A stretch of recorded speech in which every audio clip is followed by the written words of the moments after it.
കേരള മഹിളാ സംഘം കോട്ടയം ജില്ലാ ക്യാമ്പ് ഏറ്റുമാനൂരിൽ നടന്നു. ഏറ്റുമാനൂർ വ്യാപാര ഭവനിൽ നടന്ന ക്യാമ്പ് കേരള മഹിളാ സംഘം സംസ്ഥാന സെക്രട്ടറി ES ബിജിമോൾ ഉദ്ഘാടനം ചെയ്തു. മഹിളാ സംഘം ജില്ലാ പ്രസിഡന്റ് ലീനമ്മ ഉദയകുമാർ അധ്യക്ഷത വഹിച്ചു. ക്യാമ്പിൽ CPI ജില്ലാ secretary advocate VB Binu, advocate Binu boss, CK Sasidharan എന്നിവർ അഭിവാദ്യങ്ങൾ അർപ്പിച്ച് സംസാരിച്ചു.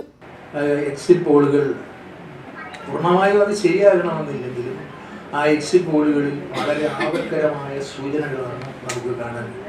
ജാതിയെ ഉപയോഗിച്ചുകൊണ്ട്, മതവിശ്വാസങ്ങൾ ഉപയോഗിച്ചുകൊണ്ട് ഒരു ഫാസിസ്റ്റ് ഭരണാധികാരി വീണ്ടും അധികാരത്തിലേക്ക് വരാൻ പോകുന്ന ഒരു ആപത്കരമായ സാഹചര്യം. അത് നാം നേടിയെടുത്തതെല്ലാം അട്ടിമറിക്കപ്പെടുന്ന ഒരു സാഹചര്യം. നമ്മുടെ ഭരണഘടന ഉദാത്തമായ ഭരണഘടനയാണ്, നമുക്കറിയാം. ഞാൻ മുമ്പ് സൂചിപ്പിച്ചതുപോലെ മതവിശ്വാസം, മതേതരത്വം പോലെ ജനാധിപത്യ അവകാശങ്ങളെല്ലാം ഉൾക്കൊള്ളുന്ന, ഇതെല്ലാം ഒരു കാലത്തിൻ്റെ സംഭാവനയായി നമ്മുടെ ഒരു കൈമുതലായി നിൽക്കുന്നതെല്ലാം തകർക്കപ്പെടുന്ന ഒരു സാഹചര്യത്തിലേക്ക് രാജ്യം പോകുന്നു.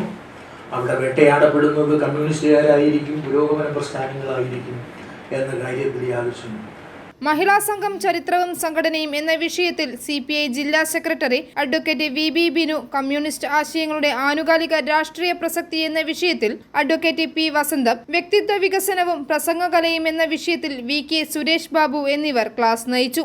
PK Suresh, Hemalatha Premsagar, VY Prasad, mini Manoj എന്നിവർ സംസാരിച്ചു. തുടർന്ന് കലാസന്ധ്യയും നടന്നു. i4U news, Ettumanoor.